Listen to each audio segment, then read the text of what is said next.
بخاری اور صحیح مسلم میں حضور صلی اللہ علیہ وسلم فرمایا کہ اگر اللہ نے کوئی شخص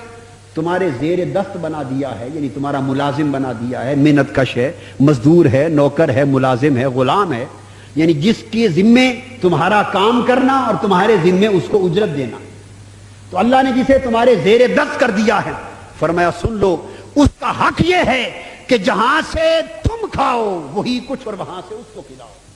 جو تم پہنو وہ اس کو پہناؤ، اور اس کو ایسی تکلیف نہ دو جو اسے بوجھ دے، اسے دبا دے اور اسے مغلوب کر دے، یعنی فورسڈ لیبر نہ ہو، اسے تکلیف نہ دی جائے، اور اگر اسے زیادہ کام دو تو خود ہاتھ بٹاؤ، یا زیادہ کام دو تو اس کی زیادہ مدد کرو، یعنی اگر اوور ٹائم لو تو ایکسٹرا ویجز دو۔